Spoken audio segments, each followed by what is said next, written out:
This is the Objective Jerk, and I am said jerk. What's up? What's up? What's up? What's up? I wanted to talk about immigration, and being that I'm an immigrant myself here in the Philippines, I feel like I can talk about it, right? Because I came over the right way, the legal way. I'm not living off the government teat of the Philippines. I'm contributing, by putting my money here into the where I live, the economy and everything. So, and just how you see everything going on, you've seen in my past videos, in UK, in Europe, just all the craziness that is immigration, and just how immigrants are just destroying other countries, specifically Muslim immigrants. Now, so that's not all, but it's the vast majority. But I wanted to talk about two things primarily. One, this movie Citizen Vigilante, which I don't think I talked about. I did share it on X, but I didn't really talk about it. And then I wanted to share a clip from a YouTube channel, historically, which is an animated history channel. And not that I'm the spear bringing the information, because they have 1 million subscribers, and this video, just 2 months old, has like almost 5 million views. So, I'm sure everybody watching this or listening has probably already seen it, but I hadn't. And being that I am a highly uneducated man, I like history, but I don't know everything, and I didn't know this, so I just wanted to talk about it. But first, we'll go to Citizen Vigilante. So for those that don't know, let me switch my screens. Citizen Vigilante is a new film by Uwe Boll. I don't know how to say his name, but he's pretty much regarded as one of the worst directors. Like, his movies are just insanely bad and objectively bad. I want to say I've seen one of them. I think his first couple movies were okay. Actually, let me look at that real quick. I'm just curious. I want to say one of his movies was decent, and then it just went downhill from there. So he's German. Alone in the Dark. Oh, Chris, I think this is the movie I saw, but I don't think I liked it. And then Blood Rain, which is like a horrible movie that people like. In the Name of the King was, yeah. So he doesn't have the greatest, filmography, really. But his new film, Citizen Vigilante, is the talk of the town right now. I haven't seen it. I don't know if it's any good, but I hear it's actually pretty good. It might be more because of the messaging and the story that it's conveying. It's like today, Junior. It's dedicated to all the victims of all the immigrants that are destroying lives in Europe and everywhere else. Oh man. So plot. That's I'm not gonna read the plot. Oh, so it's like a Quentin Tarantino film, I guess. Non-linear. Let's see. Okay, I'm gonna go to IMDb and see if it has just like a quick synopsis. It's basically like Death Wish,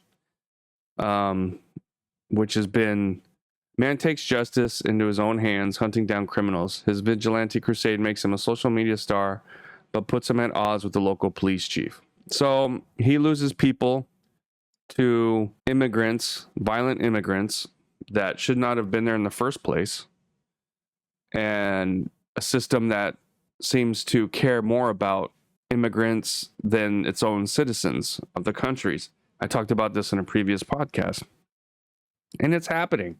You got people, oh, you can't do that, or say it's racist. They don't want to. The whole thing is just insane, and I don't have the brain to articulate it as well as other people, but 'cause you're a fucking retard. it's crazy. So this film which is somewhat of a passion project for Uwe Boll, I don't know how to say his name. You know, and then he's got the Arnie Hammer guy who was in Social Network, I remember, and he was in Lone Ranger, or what the heck is it called? Is that what it is? And then he had some crap go on, and so he kind of got canceled, I guess. I don't really know too much about that, but, you know, I'm sure 5 years ago or whatever, he wouldn't have taken this job, but now that his, you know, offers are drying up. But it's looking like it might do for him what Taken did for the guy that did Taken. The big, tall, like Irish or Scottish guy. What the heck's his name? I have no idea. And the thing that's kind of funny is Taken would not be made today either. It'd probably get the same. Oh, you can't take it. I mean, because Taken, you know, was when shit was kind of underground. Now it's just like out in the open, you know. So this is almost like a sequel to Taken in a sense. Taken with Liam Neeson. There we go. So you can see a lot of similarities. You didn't hear a bunch of people crying about Taken though, you know. And now a mash between Taken and Death Wish. And people are not happy about it. Specifically, you know, immigrants or certain Islamic heritage individuals. I just watched, so look at Saeed Mohammed. Why the fuck would I blow up Chick-fil-A? It's fucking delicious. Blah, blah, blah, right? I just watched this, and Vigilante is main. It is Islamophobic, far right, extreme MAGA, like just all the words trying to anti-immigrant crap movie that is probably funded by blah, blah, blah. You know, it's not, I'm tired of everything just, oh, it's far right, it's far right. Dude, it's common sense not to have your country overran and destroyed by immigrants, but that's far right. Hell no!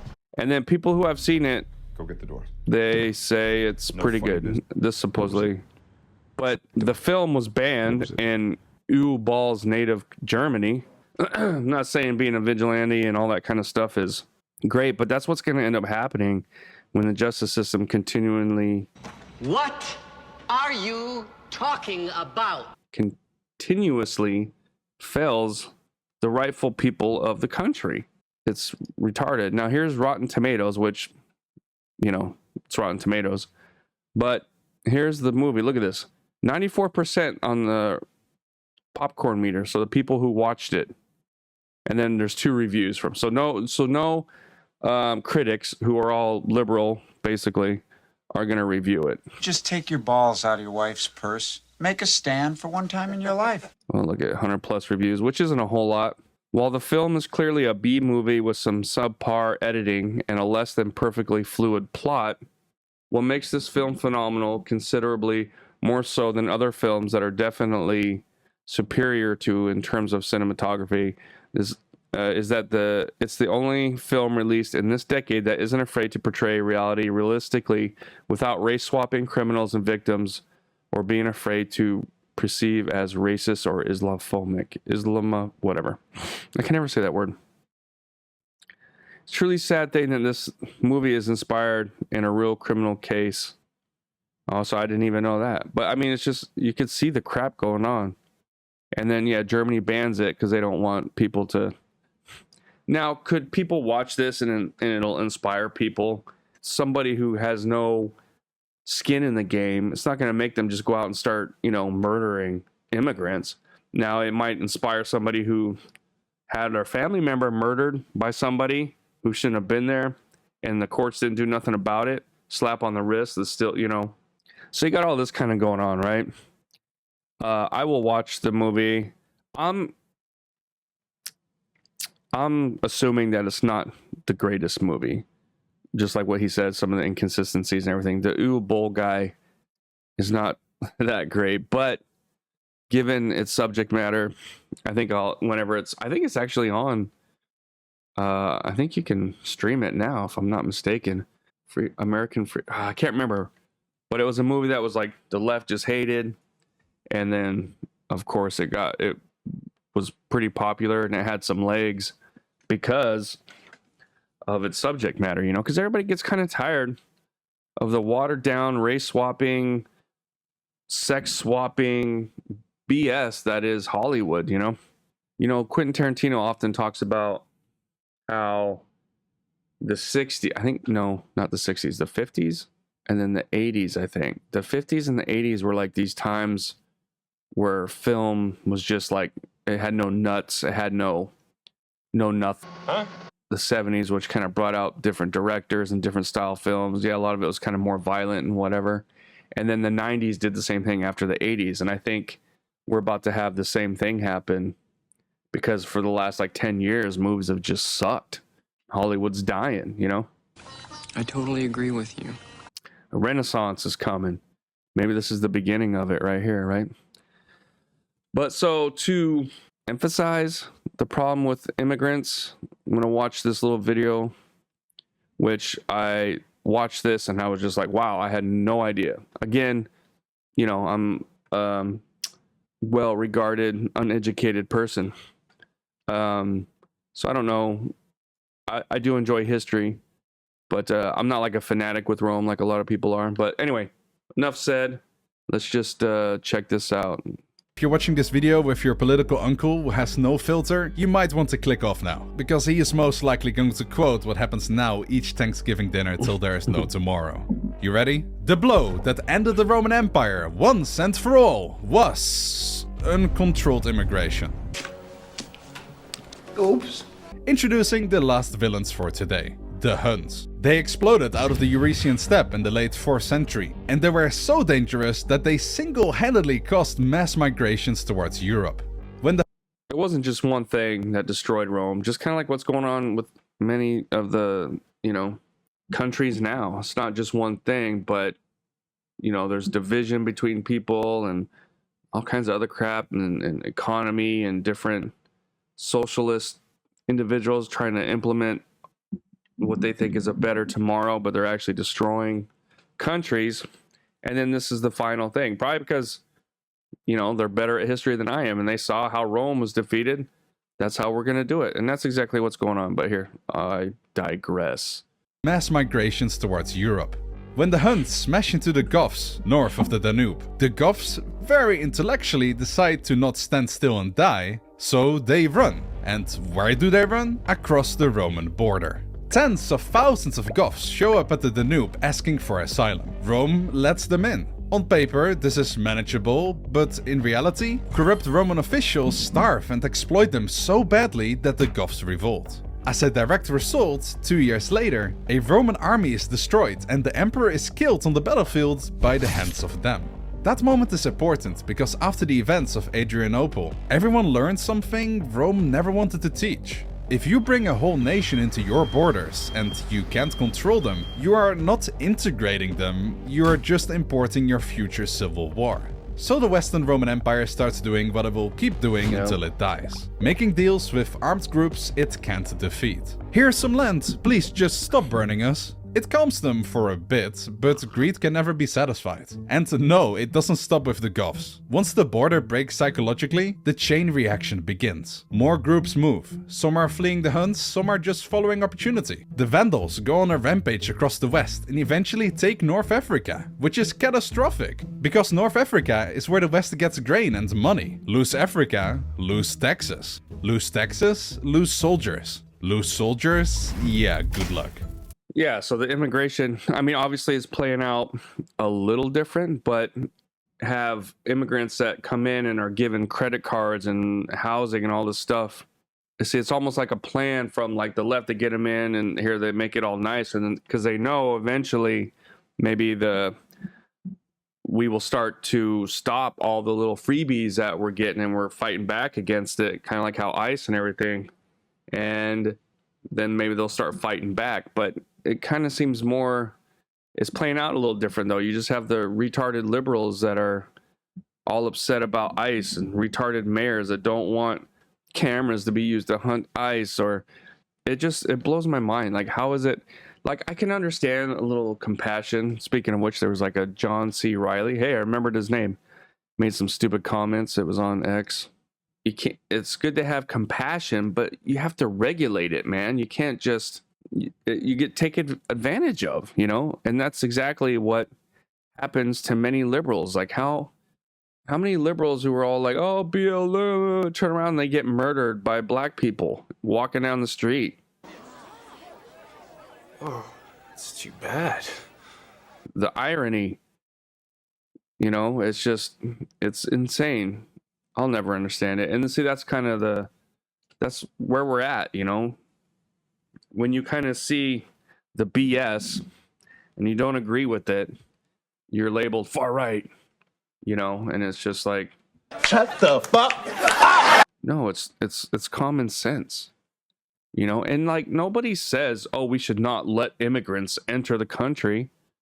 That has never once been said. It's just, hey, secure the borders, and immigrants need to get processed. They need to be checked out to ensure that they're going to help the country instead of, you know, commit fraud and live off the welfare and everything, which is mostly pretty much what Somali immigrants do. Like 80% of Somali immigrants are on welfare. What the fuck? And it's just, no, like, you should not be able to go on welfare until you've at least been a citizen. Well, you shouldn't be able to do it unless you're a citizen for sure. But like after like 10 years of being a citizen and being a pillar of society and working and doing all this stuff, then okay, if something happens, then welfare, you know. But just coming in over the border, here you go, here's a credit card, here's your application to get on welfare, have a nice day. What? No! That labels me far right. Because, you know, and many other people. How does that make sense? It doesn't.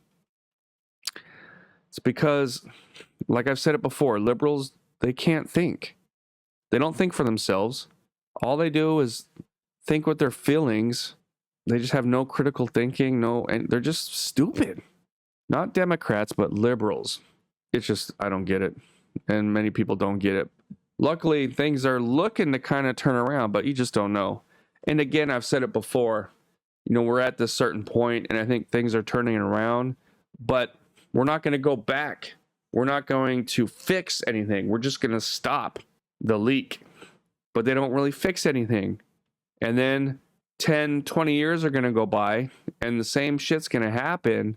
Like, strong conservatives from the 80s don't even exist anymore, you know?